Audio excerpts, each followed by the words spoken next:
किया जाए। सबसे पहले जो है ना बॉडी फ्लूइड एंड सर्कुलेशन। सबसे पहले इसमें क्या पढ़ना है, प्लाज्मा, फिर हम लोग पढ़ेंगे फॉर्म्ड एलिमेंट। ठीक है, प्लाज्मा जो है वो एक स्पेशल तरह का कनेक्टिव टिश्यू है, ये बात तो जानते हैं। इसमें तीन चीज़ आएगा, एक आएगा फ्लूइड मैट्रिक्स, दूसरा प्लाज्मा और तीसरा फॉर्म्ड एलिमेंट। तो ब्लड तीन चीज़ से मिलकर बना हुआ है, एक है क्या फ्लूइड मैट्रिक्स, दूसरा प्लाज्मा और तीसरा फॉर्म्ड एलिमेंट। तो सबसे पहले आप प्लाज्मा जो है ना इसको पूरा डिटेल पढ़ते हैं। ठीक है, देखिए प्लाज्मा जो है इसका कलर कैसा है, स्ट्रॉ कलर है, मतलब स्लाइटली येलो, थोड़ा सा पीला कलर का। और जानते हैं जैसे देखिए ब्लड में दो चीज़ हैं, एक सबसे पहला जैसे क्या हो गया,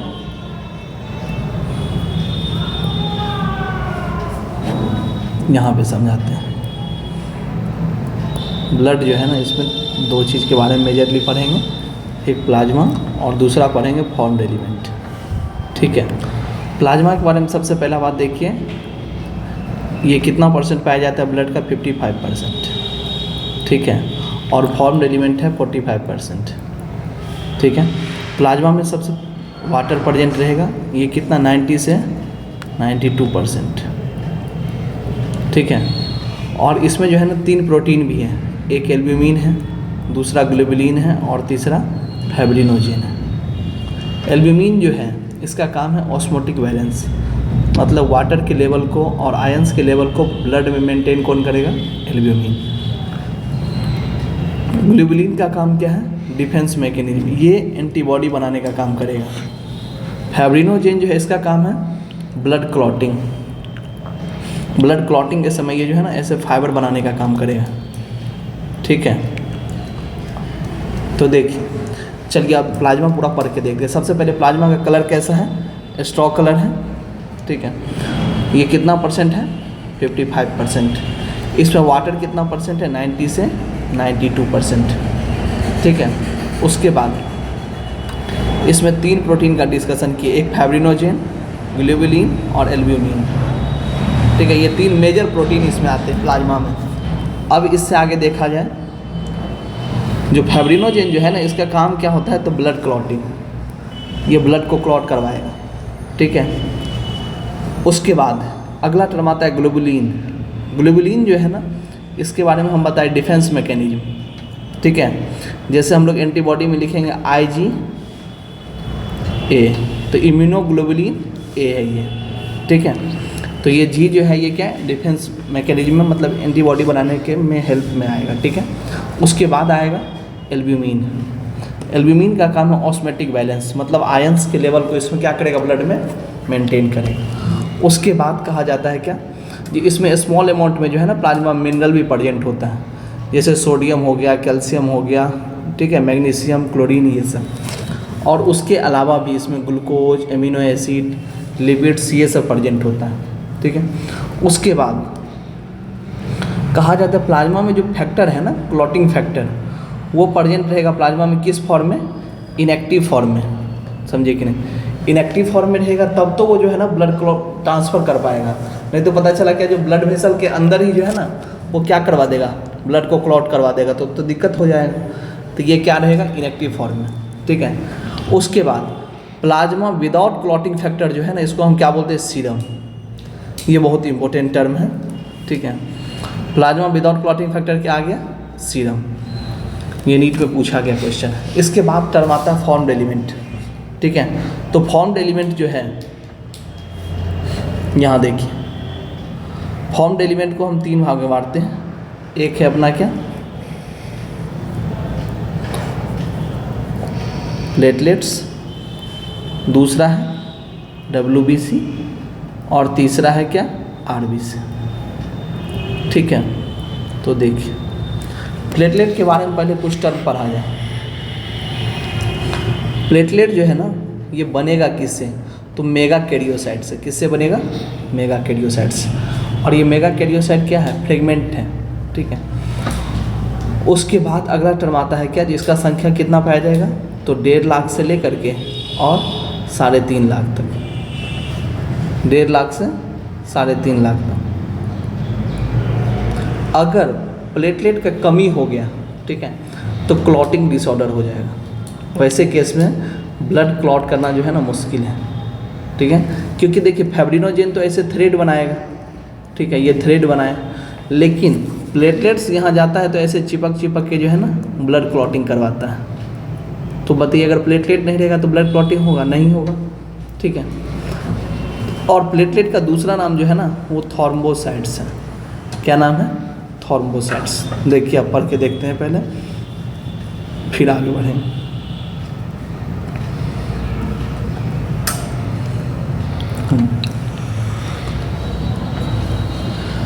प्लेटलेट्स जो है ना इसको हम क्या बोलते हैं? थ्रोम्बोसाइट्स। यहाँ तक तो कोई दिक्कत नहीं। ये सेल फ्रेगमेंट है किसका? मेगाकैरियोसाइट्स का, ठीक है। और ये स्पेशल सेल है in bone marrow. Bone marrow जो होता है उसका ये स्पेशल सेल है। अब कहा जाता है इसका संख्या कितना होता है? 1.5 लाख से 3.5 लाख, ठीक है। उसके बाद ये इन्वॉल्व होगा किस में? कोगुलेशंस या फिर क्लॉटिंग में, ठीक है। और ये बात आप जानते हैं जो अगर इसका संख्या कम हुआ, रिडक्शन हो गया, नंबर घट गया अगर नंबर प्लेटलेट का, तो प्रॉब्लम क्या आएगा? क्लॉटिंग डिसऑर्डर आएगा, समझे कि नहीं। और जिसके वजह से क्या हो जाएगा? एक्सेस अमाउंट में ब्लड लॉस होना शुरू हो जाएगा, ठीक है। आप यहाँ देख चुके हैं जो ब्लड क्लॉटिंग के लिए प्लेटलेट का जो है ना बहुत बड़ा योगदान है। यहाँ पे हम बताए भी है जो कैसे फाइबर बनता है और कैसे उसमें ब्लड क्लॉटिंग होगा, ठीक है।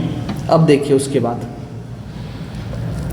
अब हम लोग पढ़ते हैं ल्यूकोसाइट मतलब WBC। तो इसको पहले डिटेल यहाँ समझ लेते हैं, उसके बाद फिर NCERT में हम लोग पढ़ के देख लेंगे। एक सबसे पहला WBC जो है, देखिए WBC को जब हम माइक्रोस्कोप से देखते हैं ना, समझे कि नहीं, तो हमको 2 तरह का WBC दिखाई देता है। एक ऐसा WBC होगा, समझे कि नहीं,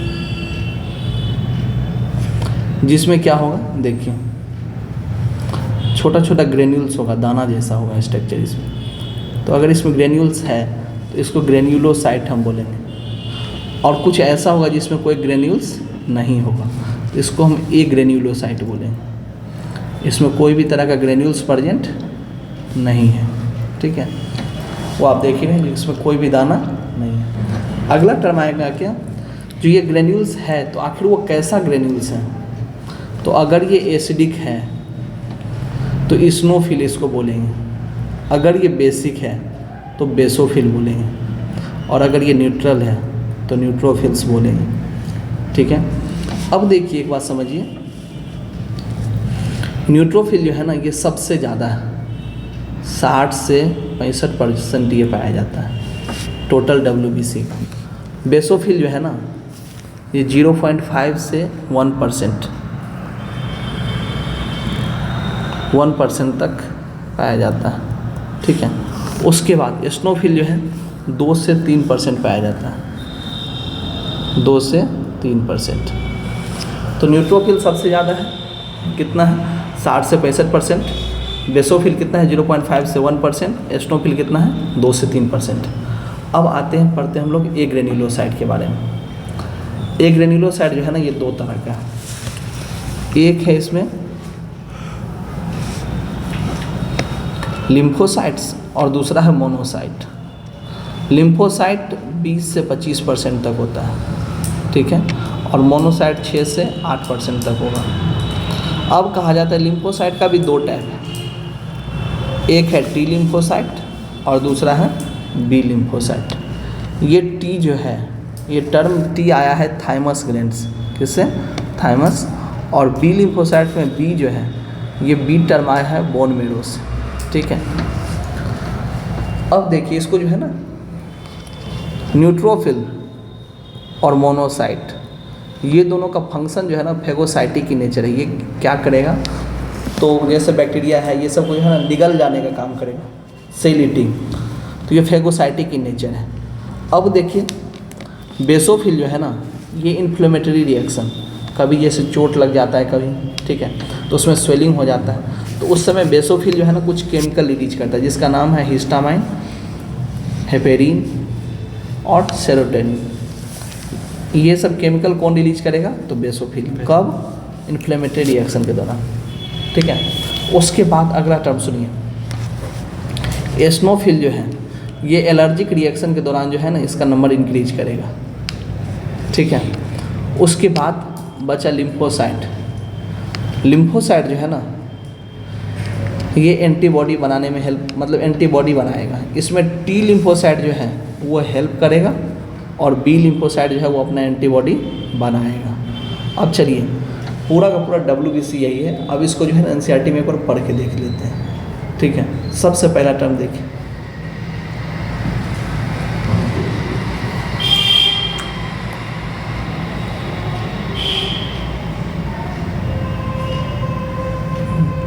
देखिए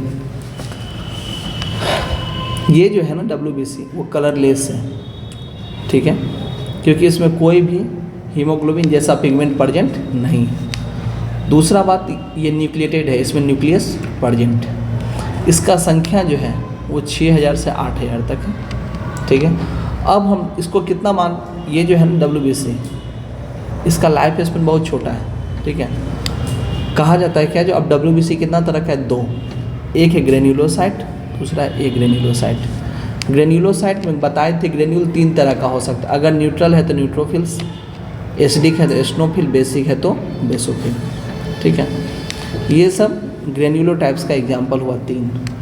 अब अगला जो है ना लिम्फोसाइट्स और मोनोसाइट्स, ये दोनों एग्जाम्पल है एक ग्रेन्युलोसाइट का, ठीक है।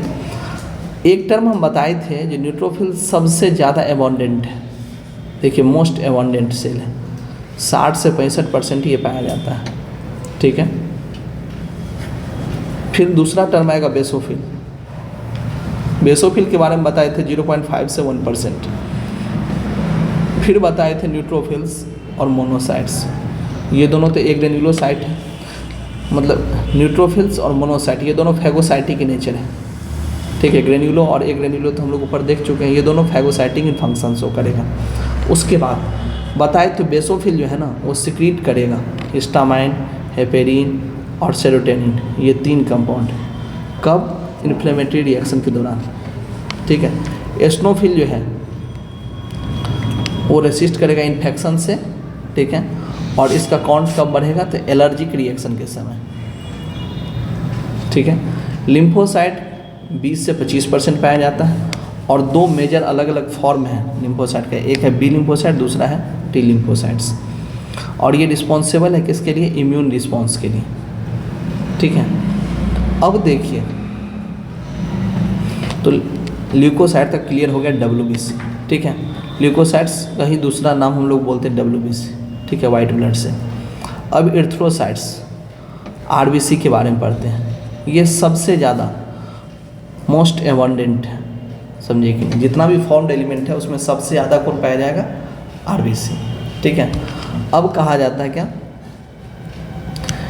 एक अगर एडल्ट मेन है तो उसमें 5 मिलियन से लेकर के 5.5 मिलियन तक RBC मिल सकता है आपको। और ये जो है ना ये बनेगा कहाँ, रेड बोन मेरो में, ठीक है। ये जैसे बोन है ना, बोन के अंदर देखते होंगे बहुत सारा बोन मेरो भरा हुआ रहता है, ठीक है, उसी में ये बनने का काम करेगा, ठीक है। अब देखिए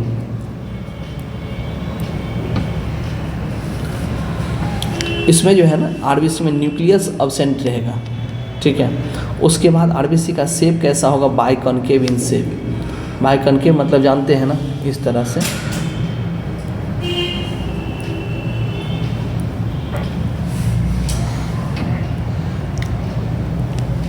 इस तरह से रहेगा बाइकॉनकेव इन शेप, ठीक है। उसके बाद देखिए अगला टर्म,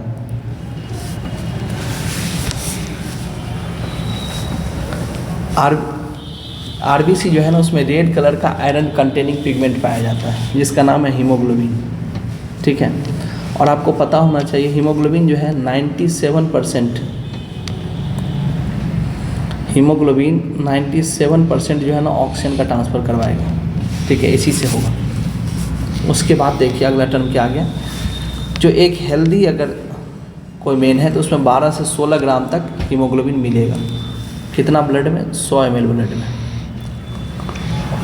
और ये जो है ना एक मेजर रोल प्ले करता है ट्रांसपोर्ट ऑफ रिस्पिरेटरी गैसेस, ये तो हम पढ़ा ही चुके हैं, जो 97% तक जो है ना ऑक्सीजन का ये ट्रांसफ़र करवाएगा। आरबीसी का लाइफ स्पेन कितना है? 120 दिन। और ये जो है ना ये टूटेगा कहाँ? तो स्प्लीन जो है ना, स्प्लीन में ये डिस्ट्रॉय हो जाएगा, टूट जाएगा, ठीक है। अब इसके स्ट्रक्चर के बारे में भी देख लीजिए। ये हो गया आरबीसी, ये प्लेटलेट्स छोटा छोटा टुकड़ा जो है, ये एस्नोफिल देख रहे हैं, एस्नोफिल, इसे एस्नोफिल और इसे देख रहे हैं ईयरफोन लगाए हुए हैं, तो याद रख सकते हैं ऐसे, ठीक है। बेसोफिल देख रहे हैं, बी से बहुत ज़्यादा इसमें है ग्रेन्यूल्स, एकदम भरा हुआ, ठीक है। उसके बाद मोनोसाइट्स, इसको उल्टा कीजिएगा तो थोड़ा सा एम जैसे ये लग जाता है, ठीक है। ये टी लिम्फोसाइट और ये हो गया बी लिम्फोसाइट। और यहाँ न्यूट्रोफिल्स, न्यूट्रोफिल्स में जो है ना इसको हम पॉलीमॉर्फोन्यूक्लियर लिम्फोसाइट भी बोलते हैं, ठीक है। चलिए, ब्लड हो गया अपना क्लियर। अब हम लोग पढ़ते हैं ब्लड ग्रुप के बारे में। ब्लड ग्रुप जो है ना, दो अलग अलग ब्लड ग्रुप के बारे में पढ़ेंगे। एक पढ़ेंगे एबीओ और दूसरा आरएच ग्रुपिंग। तो चलिए सबसे पहले एबीओ ग्रुपिंग के बारे में पढ़ते हैं, ठीक है। इसमें देखिए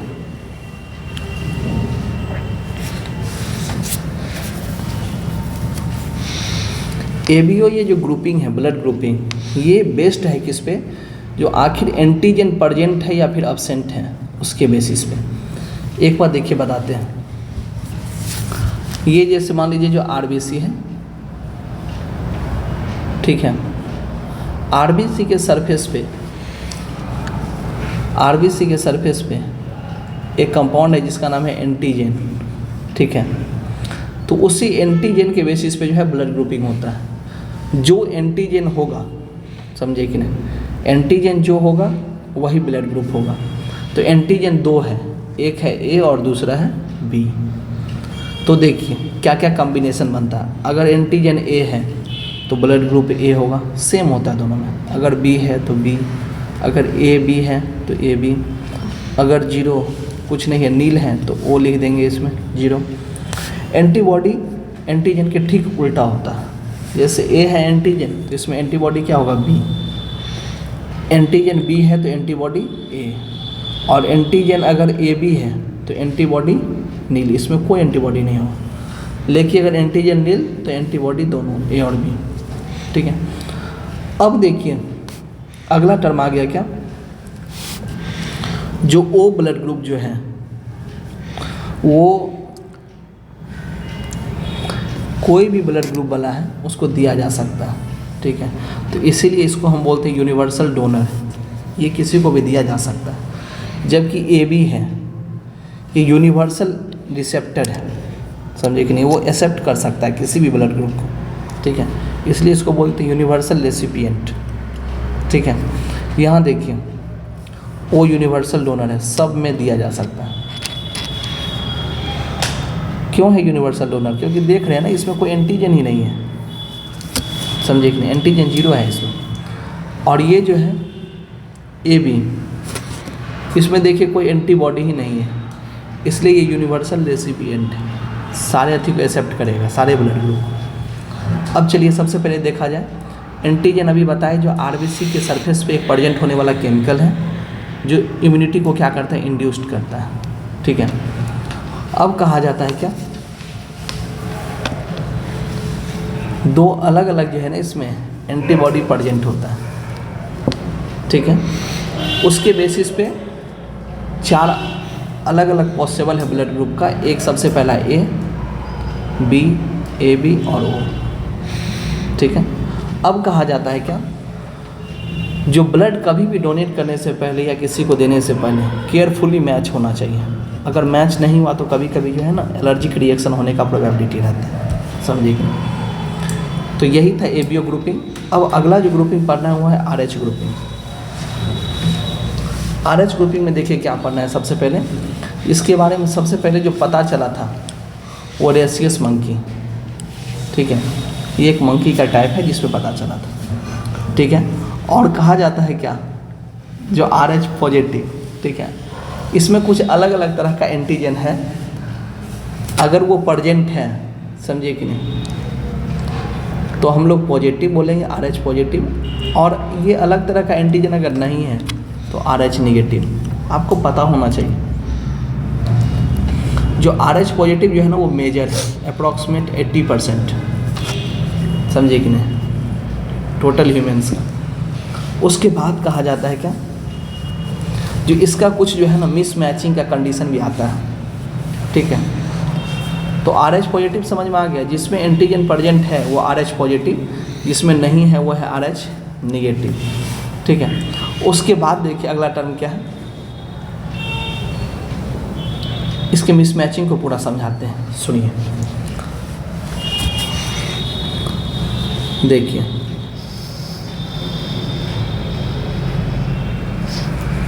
कोई जो है ना प्रेग्नेंट मदर है, समझिए कि नहीं, देखिए यहाँ कोई एक मदर है, ठीक है, इसका ब्लड ग्रुप है RH निगेटिव, कैसा है, RH निगेटिव, लेकिन इसका जो हस्बैंड था ना वो था क्या, RH पॉजिटिव,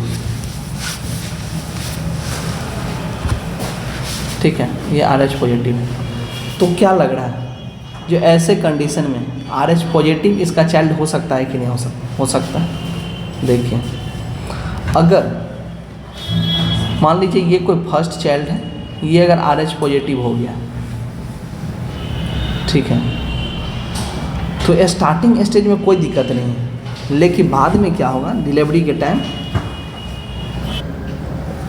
तो देखिए यहाँ पे जो RH पॉजिटिव था फर्स्ट चाइल्ड, अब क्या होगा,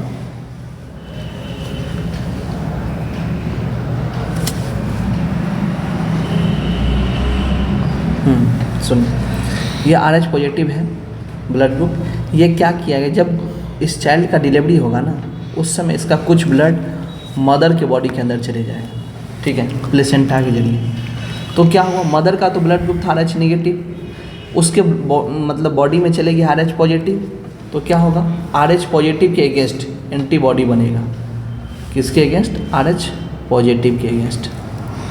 अब देखिए इस बच्चा का तो कुछ नहीं होगा, ये बच्चा तो चले गया, तू तो चले गया भगवान, तेरा तब कुछ नहीं होगा, आने दे नेक्स्ट को। दूसरा जो आया और मान लीजिए अगर ये RH पॉजिटिव है, इसका तो समझिए जो हालत ख़राब कर देगा, कौन, एंटीबॉडी, RH पॉजिटिव के अगेंस्ट एंटीबॉडी है मदर के बॉडी में, ये आकर के इसके जो है ना ब्लड उसको तोड़ना शुरू कर देगा, तोड़ के एकदम धुआं धुआं कर देगा, समझ में आया क्या। और ये जो धुआं धुआं हो गया तो देखिए RBC टूटेगा इसमें, है ना, तो इसी से जो रिलेटेड डिजीज हुआ इसको बोलते हैं एरिथ्रोब्लास्टोसिस, ठीक है, या फिर जॉन्डिस भी बोल देते हैं। तो लोग बोलता भी है ना, बताओ कैसा आती है जो मतलब जन्म लेते ही इसको जो है जॉन्डिस हो गया, बच्चा बहुत कमज़ोर लग रहा है, कमज़ोर नहीं, लक्षण गड़बड़ है, इसलिए शादी से पहले हमको लग रहा है ब्लड ग्रुप मैच कर लेना पड़ेगा, आप लोग कर लीजिएगा, ठीक है। चलिए अब देखिए इसको पढ़ के देख लेते हैं।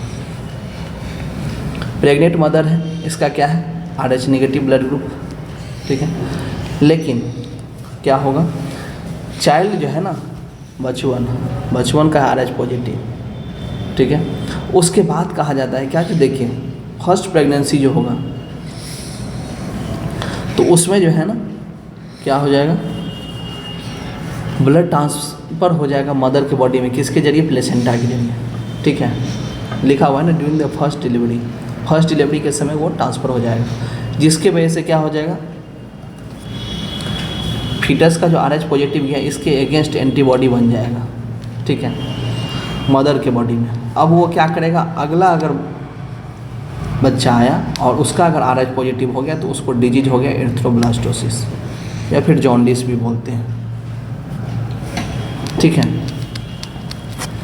तो चलिए, तो इसमें एक बात याद रखिएगा, जो फर्स्ट चाइल्ड को कोई दिक्कत नहीं है, पहला तो ठीक है, इसका तो राज है एकदम अखंड, लेकिन ये तो धराशायी हो गया, लपेटे में आ गया लग रहा है। चलिए तो मिलते हैं फिर अगले एपिसोड में, ठीक है। इस चैनल को पूरा एकदम शेयर कीजिए, सब्सक्राइब कीजिए, और अगल बगल जो है समझे कि नहीं पूरा ऐसे फैला दीजिए जैसा जो है ना क्या बताएं, माहौल बदल दीजिए और जज्बात बदल दीजिए, ठीक है। मिलते हैं फिर अगले एपिसोड में, तब तक के लिए जय हिंद।